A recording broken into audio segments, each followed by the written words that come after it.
నాన్నగారు రాయలసీమ టైగర్ అనేవాళ్ళు అప్పట్లో. ఆళ్ళగడ్డ కింగ్ అనేవాళ్ళు. అట్లాగే అమ్మని చూస్తే రాయలసీమ ఫైర్ బ్రాండ్ అనేవాళ్ళు. నా తల్లిదండ్రులు నాకు నేర్పించింది, నాకు వదిలిపెట్టిపోయింది ఆళ్ళగడ్డ రాజకీయాలు, నంద్యాల రాజకీయాలు. ఆడపిల్లలను ఫైట్ చేస్తూ ఉంటే మా మీద యుద్ధం చేస్తున్నారు, ప్రతి ఒక్కళ్ళు మా మీద శత్రువులాగా మారి మా మీద బాణాలు వేస్తున్నారు అని. ఈమె ఈ విధంగా ఉంటేనే మమ్మల్ని కాపాడుతుందనే ఆలోచన ఈరోజు నా కార్యకర్తలకు ఉంది కాబట్టి నేను ఆ విధంగా తయారైనా. ఒక మాజీ మంత్రి మీద జైలుకు పంపించాల్సినంత పరిస్థితి వరకు ఎందుకు వచ్చింది? భూమానాగిరెడ్డి గారు చనిపోయిన తర్వాత మీకేం హక్కు లేదు, ఏమీ లేదని చెప్పి కాగితాలు ఉన్నాయి. మేమేమి ఊరికే కొట్లాడము కదా. నాన్నగారు చనిపోయిన వెంటనే మీ మీద రివర్స్ ఎందుకు అవటం అంటే ఈరోజు ఆయనకి మీకు మధ్య ఒక వారు కొనసాగుతుంది. ఏవి సుబ్బారెడ్డి మా నాన్న ఆత్మీయం కాదు, ఆత్మ ఏంటి ఈరోజు మా నాన్నతో పాటు ఆయన కూడా వెళ్ళేవాడు. లాస్ట్ టైం 35,000 ఓట్ల మెజార్టీతో ఓడిపోయారు. ఈసారి ఎంత మెజార్టీతో గెలవబోతూ ఉన్నారు? అసలు సిసలైన నాయకులు ఎక్కడైతే నువ్వు ఇల్లు ఇవ్వలేదో, ఎక్కడైతే నువ్వు రోడ్డు వేయలేదో అక్కడికి వెళ్ళాలా. నువ్వు అది చేయలేకపోతున్నావు. మాజీ మంత్రి భూమా అఖిలప్రియ గారు ప్రస్తుతం మనకు అందుబాటులో ఉన్నారు. ఎన్నికల సీజన్ స్టార్ట్ అయిపోయింది, క్యాంపెయిన్ కూడా స్టార్ట్ చేశారు మీరు. క్యాంపెయినింగ్ ఎప్పుడో స్టార్ట్ చేశాము. ఐ థింక్ దాదాపుగా 1.5 మంత్ నుంచే దాదాపు గ్రామాలు, మేజర్ గ్రామాలన్నీ కూడా తిరగడం జరిగింది.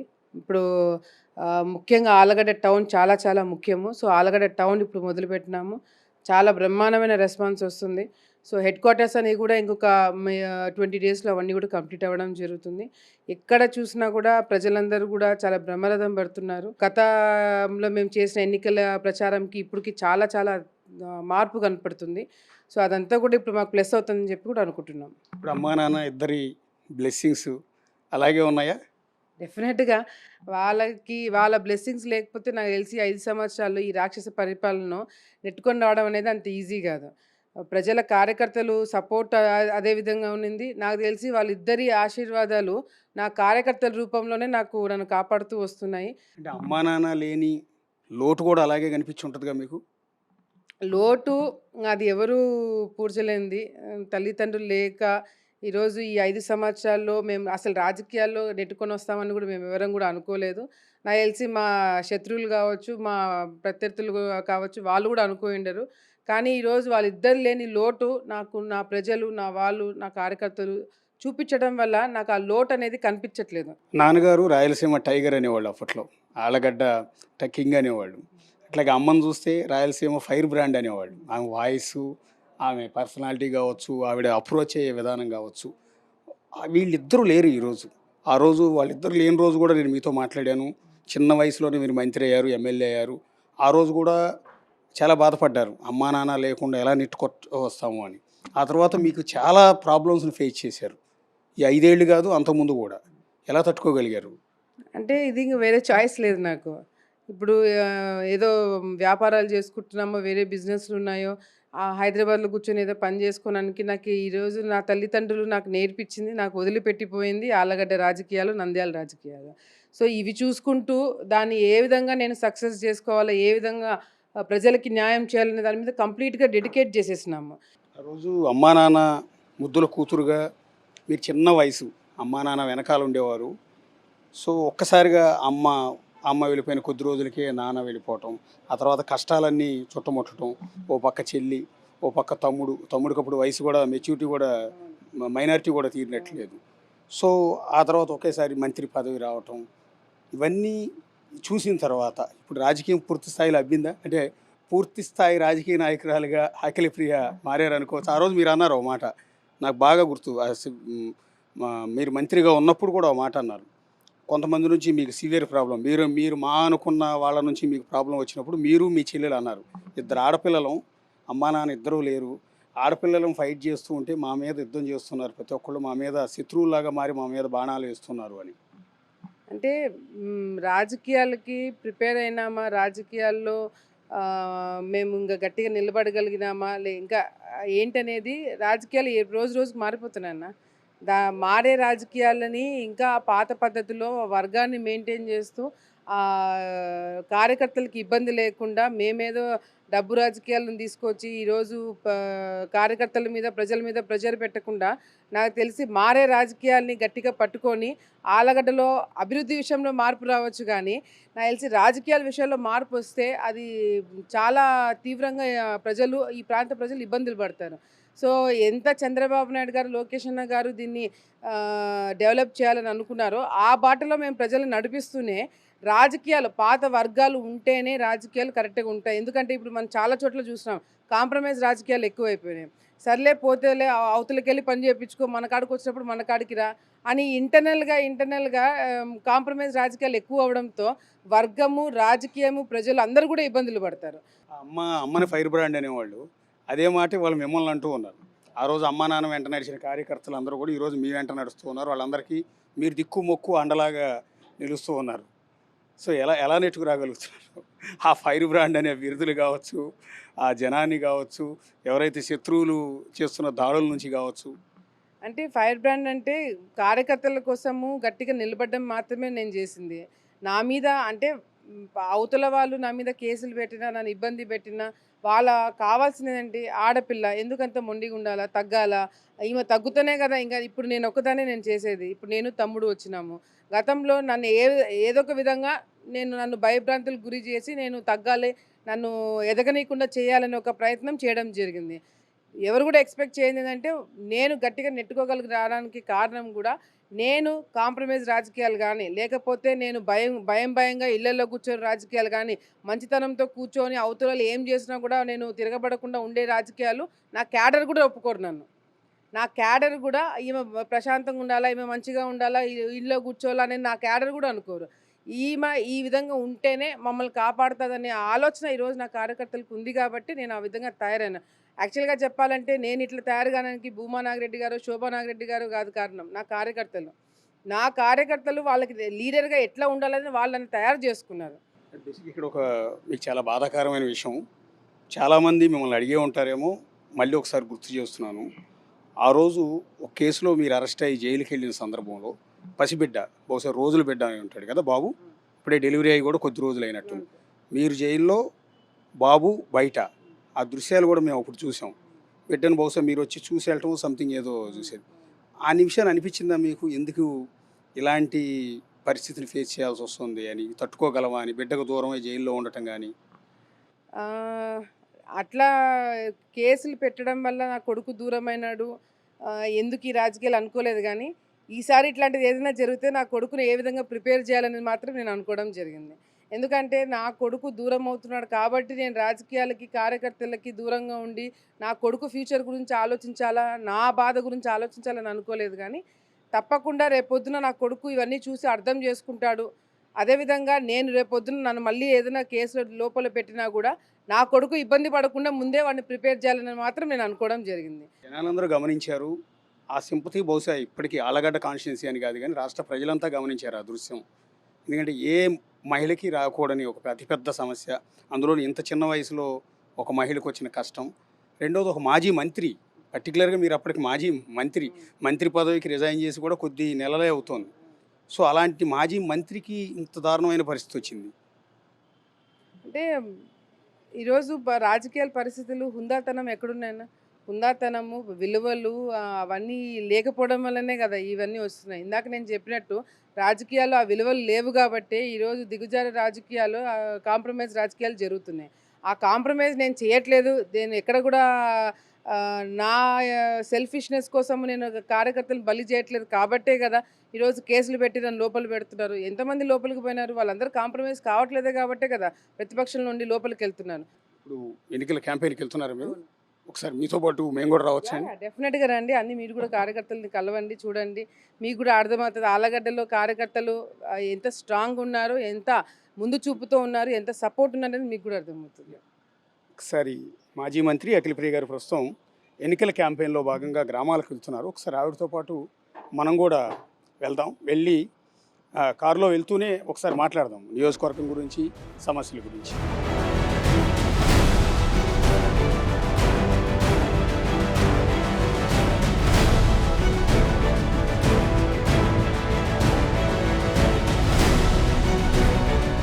అఖిల్ ప్రియ గారితో మాట్లాడదాం. మేడం, ఈ టైంలో మిమ్మల్ని గుర్తు చేసి మిమ్మల్ని బాధ పెట్టే ఉద్దేశం కాదు. అసలు ఆ కేసు ఎందుకు వచ్చిందండి? ఒక కిడ్నాప్ కేసు మీ మీద, ఒక మాజీ మంత్రి మీద జైలుకు పంపించాల్సినంత పరిస్థితి వరకు ఎందుకు వచ్చింది? అంటే మీకు కూడా తెలుసు తెలంగాణలో ఈ పరిస్థితులు అప్పుడు ఎట్లున్నాయంటే ఎక్కడైనా ఏదైనా ఖాళీ స్థలం దొరికితే దాన్ని ఏ విధంగా కబ్జాలు చేయాలా, ఏ విధంగా దాన్ని దోచుకోవాలా, లాక్కోవాలా అని చెప్పి చూసినారు. ఆ రోజు ఆమ్, ఉమానాగిరెడ్డి గారికి ఏదైతే స్థలము బినామీల పేరు మీద పెట్టినారో అది తెలంగాణ వచ్చే టైంలో కూడా అది వేరే వాళ్ళ పేరు మీద పెట్టి మా లాయర్లకు పనిచేసిన వాళ్ళ పేర్ల మీద పెట్టి మేము ఆంధ్రకి ఇక్కడికి రావడం జరిగింది. దాన్ని అలుసుగా తీసుకొని భూమానాగిరెడ్డి గారు చనిపోయిన తర్వాత మీకేం హక్కు లేదు, ఏమీ లేదు అని చెప్పి కాగితాలు ఉన్నాయి. మేమేమి ఊరికే కొట్లాడము కదా! కాగితాలు ఉన్నాయని చెప్పి కూర్చోబెట్టుకొని మాట్లాడదామని అనుకున్న పంపించినప్పుడు మీకు ఏవీ లేవు, మీకు ఎందుకు ఇవ్వాలని చెప్పి ఆ కాగితాలు మా దగ్గర ఉన్నాయని రియలైజ్ అయినారు. అది ఎట్లా వెనక్కి తీసుకోవాలని చెప్పి తప్పుడు కేసులు పెట్టి మమ్మల్ని లోపల పెట్టి నన్ను లోపల పెట్టడమే కాకుండా నేను జైల్లో ఉన్నప్పుడు కూడా కాగితాలు వెనక్కి ఇచ్చేయాలని చెప్పి కూడా నాతో ప్రెషర్ పెట్టించడం జరిగింది. ఇన్ని రోజులైంది ఛార్జ్ షీట్ ఫైల్ చేయమని చెప్పి మేము కోర్టుకి వేస్తే కానీ ఛార్జ్ షీట్ ఫైల్ చేయలేకపోయినాను. అంటే ఆధారాలు ఏమీ లేకుండానే ఆ కేసుని చాలా పెద్ద బిల్డప్ ఇచ్చేసి కేవలం నేను ఒక మాజీ మంత్రిని భూమా కుటుంబం నుంచి వచ్చినాను కాబట్టి ఆ కేసుకి అంతా హైప్ మీడియాలో రావడం జరిగింది. దానికి తగినట్టుగానే చుట్టూ కూడా దాన్ని కేసుని బిల్డప్ చేసి ఇన్ఫ్లుయెన్స్ అవుతారు కదా కోర్టులు కానీ జడ్జిలు కానీ బయటకు వచ్చే న్యూస్లు కానీ ఇవన్నీ కూడా ఇన్ఫ్లుయెన్స్ అయ్యే న్యూస్. సో దాన్ని బట్టి కూడా ఇబ్బంది పెట్టడానికి ప్రయత్నం చేస్తున్నారు కానీ ఎక్కడ కూడా మేము కూడా దాన్ని కాంప్రమైజ్ కాలేదు. We are still fighting. స్టిల్ ఆ భూమి అయితే మీదే, నాన్నగారిది ఆ భూమి అంతా.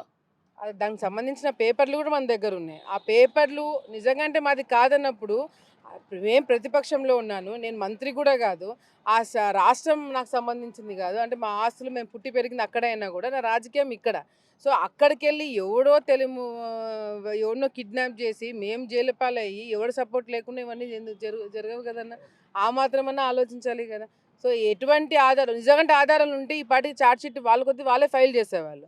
సంవత్సరంన్నర అయిన తర్వాత మేము చెప్పినాం ఛార్జ్ షీట్ ఎందుకు ఫైల్ చేయాలని కోర్టుకి వేస్తే అప్పుడు ఛార్జ్ షీట్ ఫైల్ చేసి హడావిడిగా పెట్టడం జరిగింది. అంటే అప్పుడున్న బీఆర్ఎస్ గవర్నమెంట్ ఇన్వాల్వ్మెంట్ కూడా ఉందా? అంటే వాళ్ళ ఒత్తిడి కూడా ఉందా ఈ కేసు పెట్టడంలో కావచ్చు, మిమ్మల్ని అరెస్ట్ చేయడంలో కావచ్చు? అలా పక్క రాష్ట్రంలో ఒక మాజీ మంత్రిని పేరు కలిగిన ఒక కుటుంబానికి సంబంధించిన వ్యక్తిని అరెస్ట్ చేసేటప్పుడు బీఆర్ఎస్కి సంబంధం లేకుండా ఇన్వాల్వ్మెంట్ లేకుండా వాళ్ళు చెప్పకుండా జరగదు కదా.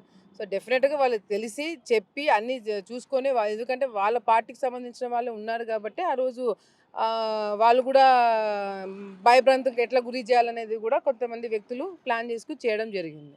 మరి ఇప్పుడు ప్రభుత్వం మారింది అక్కడ. రేవంత్ రెడ్డి మీకు ఆయన బాగా సన్నిహితుడు కూడా, ఎందుకంటే గతంలో టీడీపీలో కూడా ఆయన ఉన్న, నాన్నగారికి కూడా బాగా కావాల్సిన వ్యక్తి, సీఎం అయ్యారు.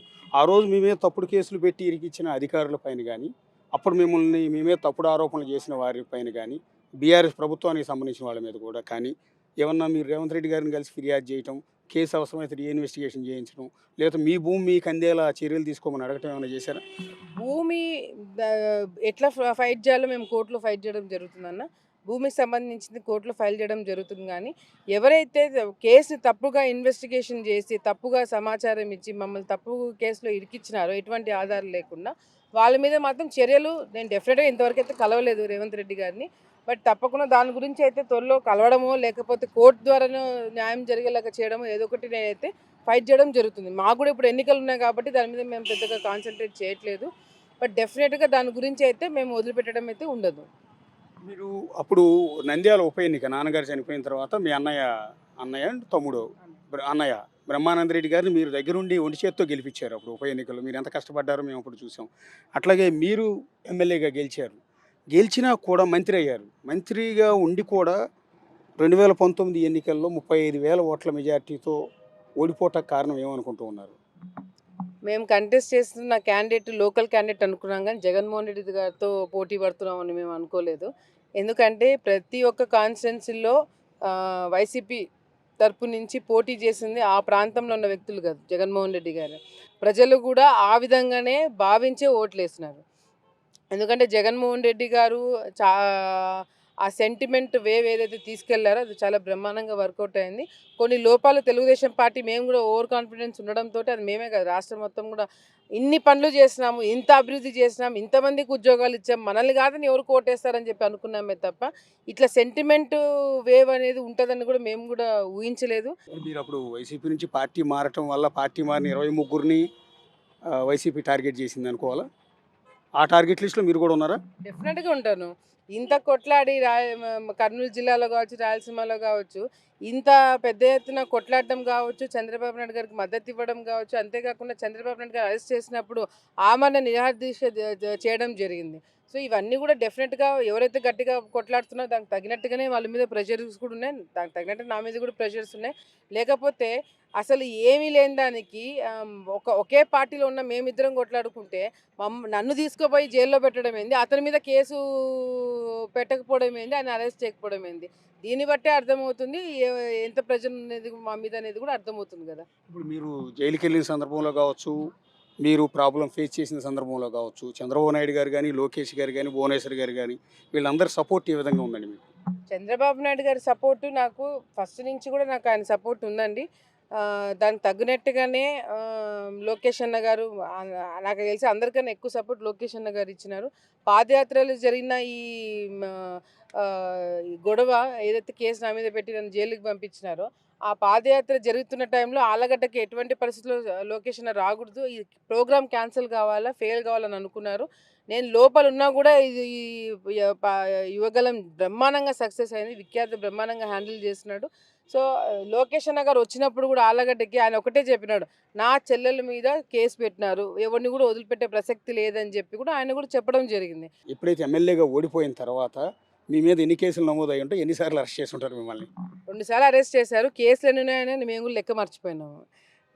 ఏ చిన్న ధర్నా కూర్చున్నా కేసు పెడుతున్నారు, చిన్న ప్రచారంకి నేనేదో ప్రచారంకి వెళ్తుంటే నేనేదో ఒక వాళ్ళ ప్రైవేట్ ల్యాండ్ దగ్గరికి నేను వచ్చానని చెప్పి ట్రెస్ మాసింగ్ కేసు పెట్టినారు. ప్రచారం తిరుగుతుంటే ట్రెస్ మాసింగ్ కేసు పెడుతున్నారు. ఇంకా ఏం చేయాలి చెప్పండి. సో కేసులు ఎన్ని పెట్టినారు ఏందనేది నా ఫ్యామిలీ మెంబర్స్ నేను లెక్క కూడా పెట్టడం ఆపేసినాము. అవి పెడుతూనే ఉన్నారు, అది పెరుగుతూనే ఉంది. డెఫినెట్గా దానికి తగినట్టుగా కోర్టులో కూడా మేము కూడా కొట్లాడడం జరుగుతుంది. బేసిక్గా మీ గవర్నమెంట్ ఉన్నప్పుడు, అంటే తెలుగుదేశం పార్టీ ఉన్నప్పుడు, మీరు మంత్రిగా ఉన్నప్పుడు వైసీపీ వాళ్ళ మీద కేసులు పెట్టారు కానీ మహిళల్ని జైలుకు పంపించిన సందర్భాలు ఉన్నాయా? అంటే మీరున్నన్ని రోజులు ఎవరన్నా, నాకు తెలిసి ఆంధ్రప్రదేశ్ రాష్ట్రం మొత్తం మీద ఒక పొలిటికల్ లీడర్, మగవాళ్ళ సంగతి వదిలేద్దాం, ఆడవాళ్ళు జైలుకి వెళ్ళింది లేదు, నాకు తెలిసినంతవరకు జైలుకి వెళ్ళింది లేదు. పోలీస్ స్టేషన్ వరకు వెళ్ళి ఉంటారు, మా అంటే స్టేషన్ బెయిల్ ఇచ్చి పంపించేసి ఉంటారు. కానీ జైలుకి వెళ్ళి అన్నేసి రోజుల పాటు ఉన్న సందర్భాలు ఉన్నాయి అసలు? మహిళల గురించి మాట్లాడుతున్నారు. మేము ఉన్నప్పుడు వైసీపీ నాయకుల మీద కూడా కేసులు ఎక్కడ పెట్టలేదన్న. కేసులు పెట్టడం పక్కన పెట్టండి, వాళ్ళ గురించి ఆలోచించింటే ఈరోజు ఈ పరిస్థితి మా కార్యకర్తలకు వచ్చేది కాదు. మేము కేవలము దృష్టి పెట్టింది అభివృద్ధి అభివృద్ధి అభివృద్ధి, పనుల మీద, రోడ్ల మీద, ఈ పెన్షన్లు, దీని మీద దృష్టి పెట్టామే తప్ప వైసీపీ నాయకుల మీద మేము కేసులు పెట్టాలని అనుకోంటే ఈరోజు పరిస్థితులు చాలా డిఫరెంట్గా ఉండేది. మేము ఆ లైన్లో ఆలోచించలేదు కాబట్టి ఈరోజు మేము కార్యకర్తలందరూ కూడా మేము తప్పు చేశామేమో అని చెప్పి అనుకున్న భావనలోకి తీసుకొచ్చినారు. మీకోసం చాలామంది కార్యకర్తలు మీ కారు చూడగానే పరుగులు తీసుకుంటూ వస్తున్నారు, ఒకసారి కలుద్దామండి.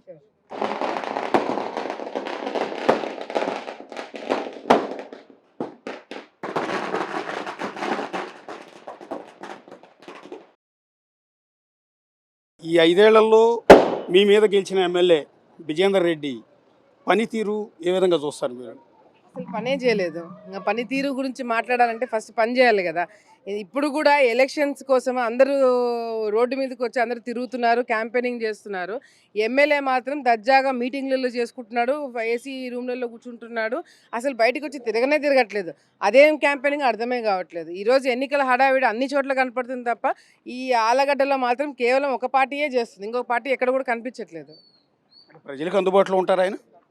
ప్రజలకి అందుబాటు, వాళ్ళ అమ్మ మాత్రం బాగా ఉంటుంది, వాళ్ళ మదర్ బాగా ఉంటుంది. పంచాయతీలు చేస్తున్నారు, కమిషన్లు తీసుకుంటున్నారు, అన్ని విధాలుగా చేసుకుంటున్నారే తప్ప ఈరోజు ఎమ్మెల్యే తీరు ఎంత దిగజారి రాజకీయాలుగా చేస్తున్నారంటే ఎక్కడ కూడా ఎమ్మెల్యే గాని, వాళ్ళ కుటుంబ సభ్యులు గాని దర్జాగా, గౌరవంగా ఈ ఆలగడ్డలో తిరగలేని పరిస్థితి. ఎందుకంటే ఎక్కడ చూసినా కూడా కమిషన్‌లు తీసుకున్నారు. ఎక్కడ చూసుకున్నా కూడా చేయి జాపి ఈరోజు వాళ్ళ భూములు లాక్కున్నారు. అన్ని చోట్ల కూడా పంచాయతీలు చేసి భూములు లాక్కొని వాళ్ళ ఇళ్ళ కాడ పనిచేస్తున్న వాళ్ళ దగ్గర నుంచి కూడా భూములు లాక్కున్నారు. అంత దిక్కుమాలిన రాజకీయాలు ఈరోజు వాళ్ళ కుటుంబ సభ్యులు చేయడం జరిగింది. మొన్న చంద్రబాబు గారు వచ్చినప్పుడు ఒక ఇంట్రెస్టింగ్ కామెంట్ చేశారు. వైఎస్ఆర్ కాంగ్రెస్ పార్టీలో నానీలు ఎక్కువయ్యారు. ఇక్కడ ఉన్న నాని అన్నం తింటాం మానేసి ఇసుక తింటున్నాడు అని. ఎందుకు వచ్చిందండి ఆ సందర్భం?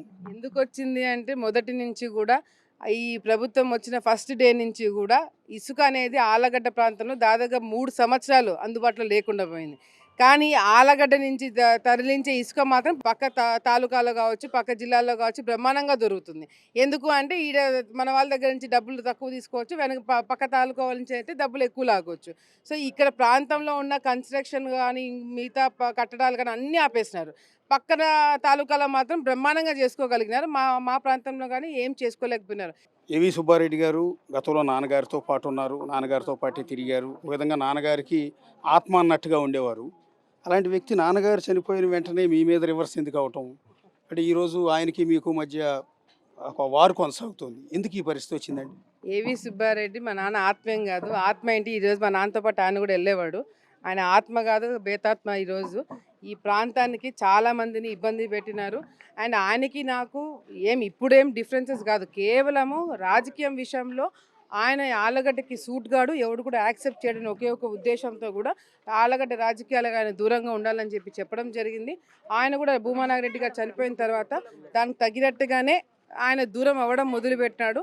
ఎందుకంటే దూరం అవుతేనే నాకు గౌరవం ఉంటుంది, దగ్గర ఉంటే నన్ను ఎవరు విలువ ఇవ్వట్లేదు, దూరం ఉంటేనే కదా మీడియాలో హైప్ వస్తుంది, భూమా కుటుంబంని తిట్టానంటే నాకు ఒక క్రేజ్ వస్తుంది, వ్యూస్ పెరుగుతాయి, మీడియా వాళ్ళు కూడా కాంట్రవర్సీ కావాలి. కాబట్టి ఇప్పుడున్న మీడియా ఎట్లుందంటే అందరికీ కాంట్రవర్సీ కావాలా. సో కాంట్రవర్సీ కావాలి కాబట్టి కాంట్రవర్సీ ఇచ్చే వాళ్ళని హైప్ చేస్తున్నారు, వాళ్ళ దగ్గరికి వెళ్ళి ఇంటర్వ్యూలు తీసుకుంటున్నారు. సో అంత మాత్రమే కానీ ఆయన ఏదో నాయకుడను నా సబ్జెక్ట్ మాట్లాడకుండా ప్రెస్ మీట్ పెట్టమని చెప్పండి, ఒక అర్ధగంట రాష్ట్రం గురించి మాట్లాడమని చెప్పండి, అప్పుడు తెలుస్తుంది ఆయన నాయకుడా ఏంది అనేది. పదే పదే చేసే విమర్శ ఏంటంటే నన్ను చంపించడానికి బాకిలి ప్రియ ప్రయత్నిస్తోంది, నన్ను చంపడానికి సుపారీ ఇచ్చి మనుషుల్ని పంపించింది, ఈ రోజు కూడా నాకు ఆవిడ నుంచి థ్రెట్ ఉంది అని ఆయన కూతురు కూడా జస్వంతి అనుకుంటా సంథింగ్ ఆవిడ, ఇద్దరు ఆరోపణలు చేస్తున్నారు. థ్రెట్ ఉంటే దూరంగా ఉండమని చెప్పాలా. ఇప్పుడు థ్రెట్ ఉంది అని చెప్పి నా చుట్టూ తిరిగితే ఏమొస్తుంది? ఈ థ్రెట్ నా దగ్గర నుంచి కాదు, ఆలగడ్డ ప్రజల నుంచి థ్రెట్ ఉందని ఆయనకు తెలుసుకోవాలా. ఈరోజు ఆలగడ్డ ప్రాంతంలో నాతో పాటు చాలామందిని ఇబ్బంది పెట్టే కార్యక్రమాలు ఇదిగో పక్కనే ఉన్నారు బాధితులు, వీళ్ళకి సొంత కుటుంబమే. ఏవి సుబ్బారెడ్డి గారికి సొంత కుటుంబ సభ్యులు, పెద్దన వాళ్ళ కూడలు అవుతుంది, వీళ్ళని కూడా ఇబ్బంది పెట్టినారు. సొంత ఇంట్లో ఆడపిల్లలను కూడా వదిలిపెట్టలేదు, వీళ్ళని కూడా ఇబ్బంది పెడితే ఆ కేసులు వాళ్ళ మీద పెట్టించి వాళ్ళని ఇబ్బంది లేకుండా చూసి వీళ్ళకి హెల్ప్ చేయడం జరిగింది. ఇట్లాంటి కుటుంబాలు చాలా ఉన్నాయి, చాలా మందిని ఇబ్బందులు పెట్టి. నా కూతుర్నే మార్ఫింగ్ చేయించారు. ఎవరు? ఏవి సుబ్బారెడ్డి గారు.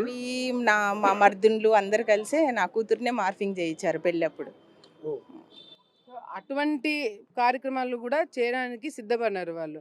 సో అవన్నీ కూడా ఆలగడ్డ ప్రాంతంలో చాలా భూమా నాగిరెడ్డి గారి పేరు చెప్పుకొని చాలా అరాచకాలు చేసినారు.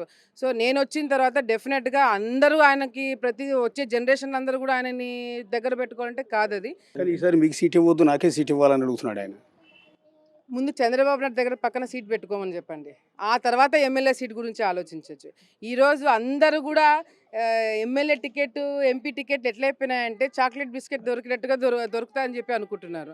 సో డెఫినెట్గా ఆలగడ్డ మాత్రం అటువంటిది కాదు. ఆలగడ్డ ప్రత్యేకత ఉంది. ఇక్కడ ఎవరు పడితే అక్కడ ఎవరు ఎమ్మెల్యేలు కాలేరు, ఎవరు పడితే వాళ్ళు వచ్చి టికెట్లు అడగలేరు, ఎవరు పడితే వచ్చి ఇక్కడ కూర్చోడానికి ఇదేమి వజ్రాల కిరీటమే కాదు, ముళ్ళ కిరీటం. అది మోసే వాళ్ళకి భరించే వాళ్ళకి మాత్రమే తగ్గుతుంది తప్ప ఎవరు పడితే వాళ్ళు వచ్చి నాకు కుర్జీ కావాలా నాకు సీటు కావాలనుకుంటే మాత్రం వచ్చేది కాదు. ఇప్పుడు మీకు అనేక మంది శత్రువులు తయారైపోయారు. మీ సొంత పార్టీలోనూ తయారయ్యారు. ఏవి సుబ్బారెడ్డి, ఆయన వియ్యంకుడు బోండా ఉమ, ఇంకా చెప్పాలంటే బోమా కిషోర్, ఆయన కూడా మీ బంధువే. ఇలా చెప్తే దాదాపు ఒక 7-8 మంది ఆ రోజు నాన్నగారితో పాటు తిరిగిన వాళ్ళు, నాన్నగారితో సన్నిహితులుగా ఉన్నవాళ్ళు ఈరోజు మొత్తం మీకు శత్రువులుగా మీ చుట్టూ ఒక ముళ్ళ కంచెని ఏర్పాటు చేస్తున్నారు. ఎలా ఫేస్ చేయగలుగుతారు రేపు ఎన్నికలకి? నేను ఫేస్ అవ్వాల్సిన వీళ్ళం కాదు, వాళ్ళకి నేను శత్రువుని అవ్వచ్చేమో కానీ నాకైతే వాళ్ళ శత్రువులు కాదు. నేను వాళ్ళ శత్రువులుగా నా శత్రువులుగా నేను చెప్పుకోవాలంటే దానికి కూడా ఒక స్టాండర్డ్ ఉండాలి. సో వాళ్ళకి నా శత్రువులుగా అయ్యేదానికి కూడా వాళ్ళకి అంత సీన్ లేదు. ఈరోజు ఈరోజు నేను శత్రులుగా భావించేది కాదు, నేను వాళ్ళతో కొట్లాడేది కాదు. నాకు ఆలగడ్డలో ఈరోజు నా వర్గాన్ని నేను కాపాడుకోవాలా, ఆలగడ్డ ప్రజలకి ఇక్కడ ఉన్న వాళ్ళకి ఇబ్బంది కలగకుండా చూసుకోవాలా. దానికి తగ్గినట్టుగానే ఈ 5 సంవత్సరాలు మేము ఫేస్ అవుతూ వచ్చినాము. ఎక్కడ మేము ఇళ్లలో కూర్చోలేదు, మేము వ్యాపారాలకు బయటికి పోలేదు. నా కార్యకర్తలకు సమస్య వచ్చింది, ఆలగడ్డ ప్రాంతంలో ఎవడైనా ఏదైనా వచ్చి అడిగినప్పుడు మేము అందుబాటులో లేకుండా పోతామేమో అని చెప్పి ఈ 24 అవర్స్ మేము ఆలగడ్డలో ఉంటాం. నేను లేకపోతే తమ్ముడు, తమ్ముడు లేకపోతే మా హస్బెండ్, ఎవరో ఒకరు ఉంటున్నాం. లాస్ట్ టైం 35,000 ఓట్ల మెజార్టీతో ఓడిపోయారు. ఈసారి ఎంత మెజార్టీతో గెలవబోతూ ఉన్నారు? అది నా కార్యకర్తలు నిర్ణయించాలా. ఎందుకంటే ఈరోజు ఆ విధంగా రిజల్ట్స్ వస్తాయని కార్యకర్తలు, ప్రజలు అంటే డెఫినెట్గా వాళ్ళే ఓట్లేసింది కాబట్టి కార్యకర్తలు మేము కూడా అనుకోలేదు. కానీ ఈరోజు ఉన్న పరిస్థితి, వీళ్ళు ఈ 5 సంవత్సరాలు ఉన్నారు, చేశారు, చూశారు. అంతేకాకుండా ఏ ప్రాబ్లం వచ్చినా అందుబాటులో ఉన్నారు. మనం తప్పు చేసినాము. ఈరోజు ఎమ్మెల్యేగా పరిపాలన చేసేవాళ్ళు ఇళ్లలో నుంచి బయటకు వచ్చి అన్ని ఇళ్ళు కూడా తిరగలేకపోతున్నారు. కేవలం ఎక్కడైతే పెన్షన్ వస్తుందో అక్కడ మాత్రమే వెళ్ళి కాగితం ఇస్తున్నారు. ఎక్కడైతే ఇల్లు ఇచ్చారో అక్కడ మాత్రమే వెళ్ళగలుగుతున్నారు. అసలు సిసలైన నాయకులు ఎక్కడైతే నువ్వు ఇల్లు ఇవ్వలేదో, ఎక్కడైతే నువ్వు రోడ్డు వేయలేదో అక్కడికి వెళ్ళాలా. నువ్వు అది చేయలేకపోతున్నావు. సో నువ్వు అక్కడే నాయకుడిగా నువ్వు ఫెయిల్యూర్ అయినావు. ఈరోజు ఎమ్మెల్యే తిరగలేకపోతున్నాడు. ఎందుకు తిరగలేకపోతున్నాడు? ఆయన పని చేయలేదు, పనికి రాడనే కదా ఈరోజు తిరగలేకపోతున్నాడు. వాళ్ళ అక్కని తిప్పుతున్నాడు. ఆమె ఎక్కడో హైదరాబాద్లో ఉంటుంది, ఎప్పుడో సంవత్సరానికి ఒకసారి వస్తుంది, ముఖం చూపెడుతుంది.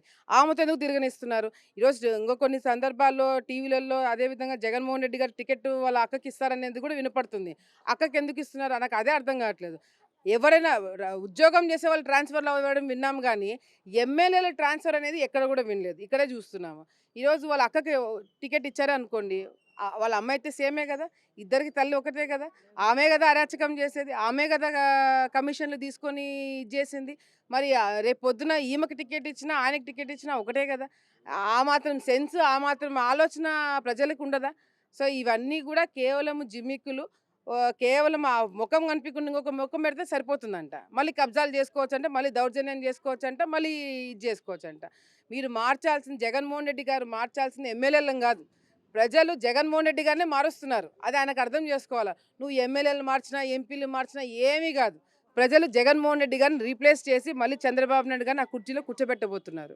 సో ఇంతమంది చూడండి, ఆవిడ ఇందాక నుంచి పాపం అక్కడే నిలబడి ఉంది మిమ్మల్ని గెలవటం కోసం. ఇక్కడ వెనకున్న చూడండి ఎంతమంది జనం, ప్రతి ఒక్కళ్ళ కళ్ళల్లో ముఖంలో ఒక ప్రేమ, అభిమానం, సొంత ఫ్యామిలీ మెంబర్ని చూసిన ఇది కనపడుతుంది. ఎట్లా తీర్చుకోగలుగుతారు వీళ్ళ రుణం?